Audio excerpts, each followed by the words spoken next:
Bem-vindos a mais um Notícias de Crimes, eu sou a Dani e hoje eu trago para vocês o caso Bianca Consoli. Neste caso, podemos ver a dissimulação e a frieza de seu algoz. Simplesmente por ele ser homem, ele se achou no direito de tirar a vida de Bianca por ela ser mulher. Então roda a vinheta.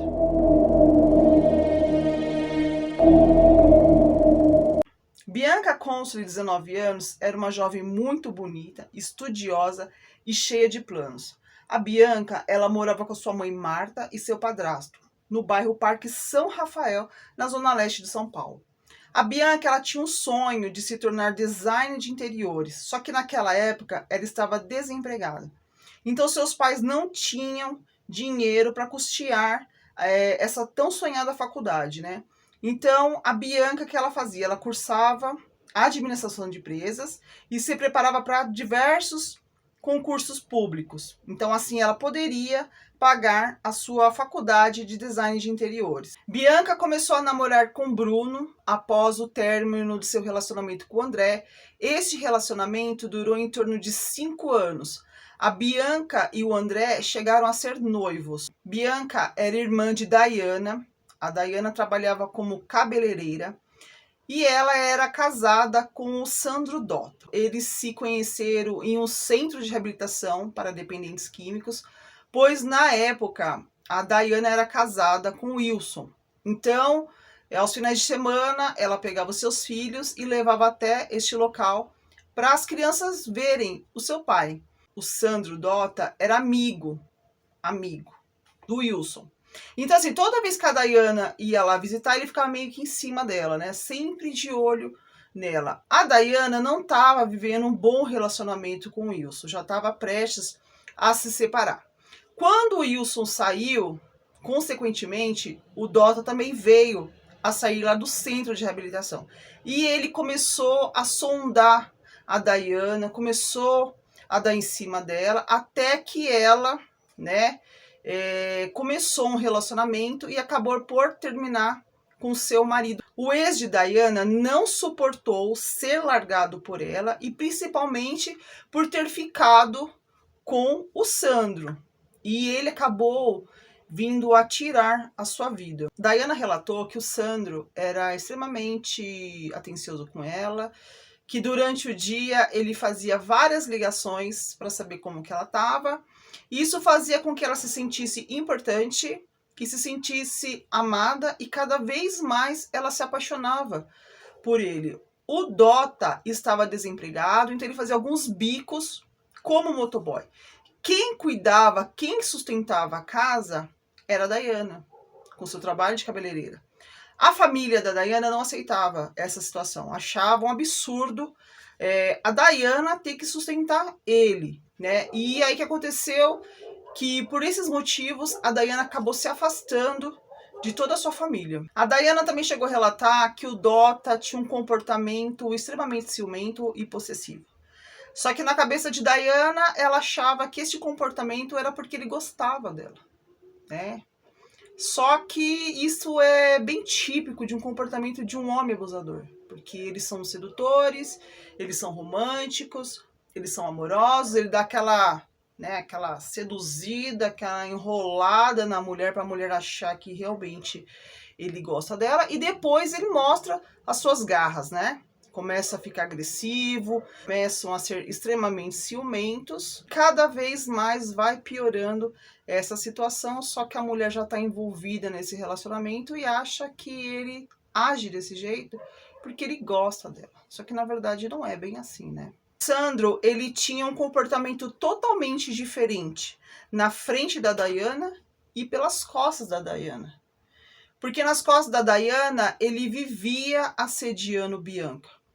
A Bianca não suportava mais as suas investidas. Só que além, né, de não suportar, ela tinha medo e principalmente ela tinha nojo do Sandro Dotto. É relatado por uma amiga de Bianca que Sandro também dava em cima dela, né, que ele não respeitava nenhuma mulher e que na primeira vez que ela conheceu o Sandro, ela estava lá com a Bianca e o Sandro chegou e falou assim para Bianca: quem é a sua amiga gostosa?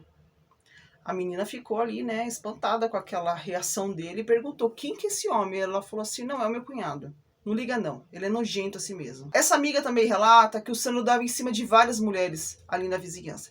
E que um dia ela estava andando com a Bianca na rua e ele simplesmente cantou uma musiquinha assim pra ela: ai, se eu te pego. A Bianca começa a relatar pra essa amiga que já faz um tempo que ele tá tendo essas atitudes com ela. E essa amiga questiona por que que ela não conta pra mãe ou pra sua irmã. Ela diz que não conta para sua irmã porque tem medo de magoar, de constrangê-la. E ela não conta também para a mãe para que a mãe não se preocupasse.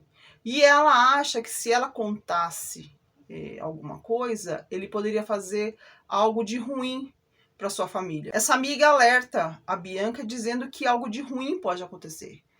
Só que a Bianca diz que em vida nunca aconteceria, que ela lutaria até a morte. Sandro começa a infernizar a Dayana, dizendo que ela tem direito de morar lá na casa com a mãe dela, assim como a Bianca. Só que a dona Marta relata que, na verdade, ele queria morar dentro da casa dela, para ser sustentado tanto por ela quanto pelo seu marido. Então, Sandro e Dayana planejam construir uma casa nos fundos da casa dela. Só que assim que a Bianca fica sabendo, ela fica desesperada e pede, pelo amor de Deus, para sua mãe para que ela não deixe que eles façam isso. A mãe achou um pouco estranha aquela atitude. A Bianca deu uma desconversada e não contou o real motivo. Certo dia, a Bianca foi até a casa da Dayana para fazer o cabelo. E em dado momento, a Dayana precisou dar uma saída e o Dota chegou. Foi lá de novo, daí em cima da menina, ficou pegando no cabelo dela.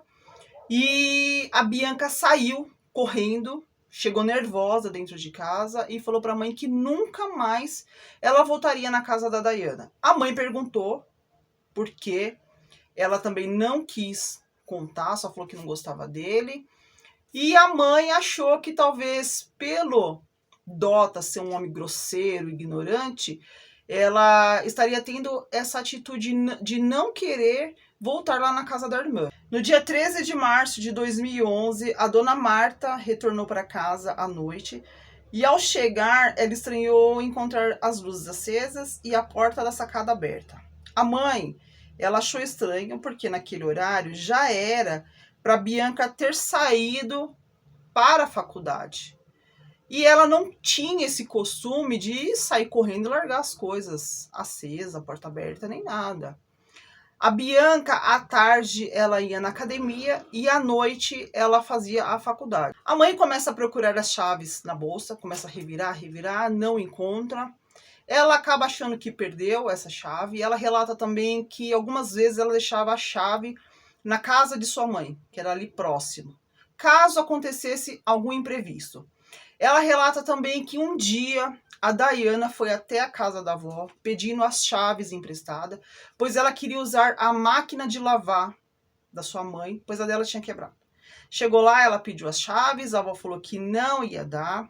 A Dayana ficou com raiva, ligou para a mãe, falou que tinha pedido as chaves para a avó e a avó não quis dar. A mãe de Dayana, a dona Marta, então ligou para sua mãe falando: dá as chaves para a Dayana, ela está precisando usar a máquina. Então a avó de Dayana diz que não vai entregar a chave de jeito nenhum e diz ainda para a dona Marta que se ela entregar as chaves, a mãe vai chorar lágrimas de sangue se ela fizer isso. Mesmo assim, a dona Marta autoriza, a avó entrega a chave para ela, a Dayana vai lá, usa a máquina e só que na hora de devolver a chave, em vez dela levar direto para a mãe, ela entregou as chaves para o Sandro, para que ele devolvesse para Dona Marta. Dona Marta relata que uns dias antes ela deu falta da chave da cozinha. Ela procurou, fez todo mundo procurar, ninguém achou. Ela simplesmente achou que ela tinha perdido essa chave. Então, no dia do crime, assim que a Dona Marta chegou, que ela não encontrou as chaves, ela foi até a casa da mãe dela, pediu emprestada uma escada para que o seu neto subisse e pudesse entrar para que ele abrisse o portão por dentro. Assim que o seu neto abriu o portão, ela e sua irmã adentraram a casa. E quando ela foi chegando, ela estava escutando o barulho da televisão, né? A televisão estava ligada, estava com som alto. Ela, assim que entrou na sala, ela viu a Bianca caída ao chão. No primeiro momento, ela achou que a Bianca tivesse passado mal, tivesse se machucado, tivesse caído e desmaiado. A dona Marta tenta ajudar a Bianca, só que assim que ela coloca a mão em Bianca, já vê que ela já está no estado rígido. Então a dona Marta começa a gritar muito por socorro, para que todos venham para ajudar a Bianca. Um vizinho escuta o pedido de socorro de dona Marta, corre até a sua residência, e assim que ele chega, ele vê a Bianca caída ao chão. A dona Marta pede para que ele faça uma massagem cardíaca, para que a Bianca volte a respirar. E assim que ele começa a fazer o procedimento, ele percebe que tem uma coisa na boca da Bianca. E assim que ele retira, ele vê que é uma sacola plástica de supermercado. A polícia foi chamada ao local e assim que chegou, com todas as informações colhidas, já sabendo que a casa estava aberta, eles viram que não tinha sinais de arrombamento. E que, conforme a cena do crime, viu que teve luta corporal. Que a Bianca, ela tentou o máximo se defender de seu agressor. Nada na casa de Bianca foi roubada. Então a polícia chegou à conclusão que a pessoa que entrou na casa tinha as chaves e entrou com o único propósito de tirar a vida da Bianca. Ao total, as investigações duraram em torno de 3 meses. A causa-morte foi por asfixia e também foi encontrado sinais de crime sexual. Outro fato importante que a polícia identificou é que o corpo da Bianca estava vestido. Né? Isso demonstra que quem cometeu o crime conhecia a Bianca. Porque se uma pessoa estranha que comete o tipo de crime que ele cometeu, não vai cobrir a menina, não iria cobrir o corpo dela. Mas pelo fato da pessoa conhecer ela, automaticamente ele pensou que talvez a menina seria exposta, né, de forma ridícula, ser encontrada naquele jeito, né, sem roupa, em alguma posição, alguma coisa assim.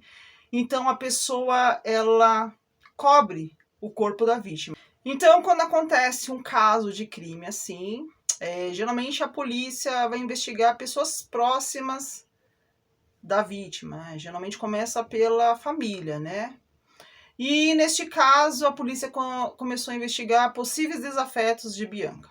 Então, dentre eles estaria o seu ex-namorado, a namorada do seu ex-namorado, porque ela não gostava da Bianca, o seu atual namorado, o seu padrasto e o seu cunhado, o Sandro Dopp. Embaixo das unhas da Bianca foram encontrado DNA de uma pessoa do sexo masculino. Então, neste momento, a polícia descarta a namorada do ex-namorado de Bianca e começa a ir a fundo nas investigações dos homens. Todos os suspeitos, exceto o Sandro, ajudaram cedendo material para que a polícia pudesse fazer esse exame de DNA. E todos eles conseguiram comprovar onde estava no dia e na hora do crime. Foi constatado que a hora-morte foi mais ou menos em torno da 1h da tarde. Sandro, além de não ceder material para o exame, ele não conseguia dizer onde que ele estava naquele dia. Em seu depoimento, tinha muitas contradições. Sem contar que a todo momento ele tentava atrapalhar as investigações, dizendo que muitas pessoas tinham entrado na cena do crime, insinuando que poderia ter sido um viciado que entrou na casa e cometeu o crime. E além de tudo, ele falava coisas inoportunas, como que agora que a Bianca morreu, ele e a Daiana podiam morar na casa. No velório de Bianca, uma conhecida da família relatou que Sandro disse que o que aconteceu com Bianca era bem feito, porque ela era uma patricinha arrogante. Com todas essas atitudes, a delegada começou a desconfiar que o criminoso era o Sandro Dotta. A Daiana, ela tinha convicção da inocência do marido, então ela pegou uma calça jeans que o Sandro usava no dia do crime e cedeu para que a polícia pudesse fazer um exame.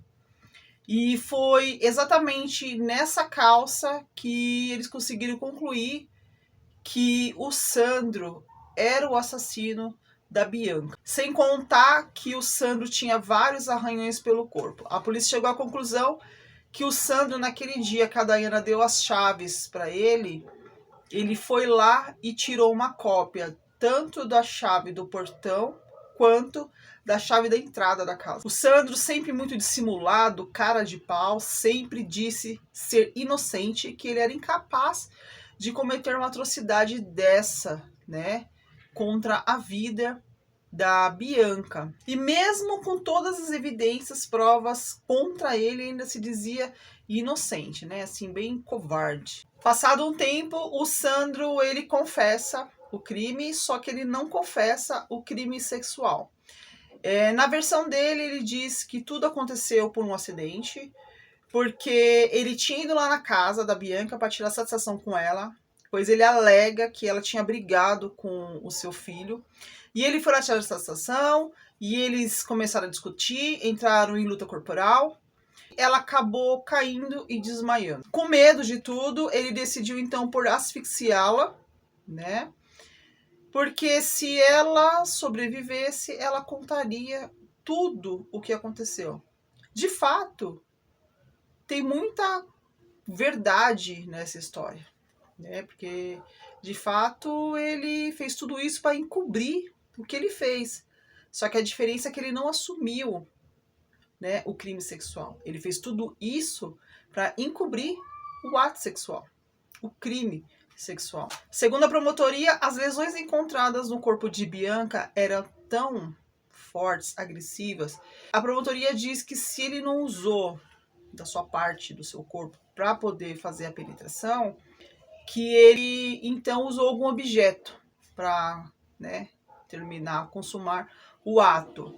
Numa demonstração de ódio, de vingança, porque a Bianca nunca aceitou as suas investidas. O promotor descreve o Sandro como uma pessoa fria e perigosa. Em 2013, ele foi condenado a 31 anos de prisão por homicídio triplamente qualificado e estupro. Em 2014, a sua defesa recorreu da sentença e teve a sua redução para 24 anos. Em 2017, foi reduzida para 21 anos pelo fato dele ter confessado que matou a Bianca por asfixia. Só que o estupro ele ainda continua negando. Após cumprir 9 anos de regime fechado, o Sandro entrou no regime semiaberto, só que recentemente ele perdeu seu benefício e voltou ao fechado por ter sido acusado de importunação sexual contra uma agente da penitenciária. Passado um mês do crime, aquele ex-namorado da Bianca, o André, ele sofreu um acidente de carro e veio a falecer. De acordo com a família, eles acham que tanto o André quanto a Bianca são almas gêmeas. Então eles entraram em acordo e compraram um túmulo e enterraram os dois juntos. Então, quem se lembra desse caso, deixa aqui nos comentários o que vocês acham desse caso. Deixa aquele like para ajudar o canal. Se você ainda não for inscrito, se inscreva, tá? Ative o sininho de notificação para não perder os próximos vídeos. Então, eu espero que todos tenham gostado e até o próximo vídeo. Tchau!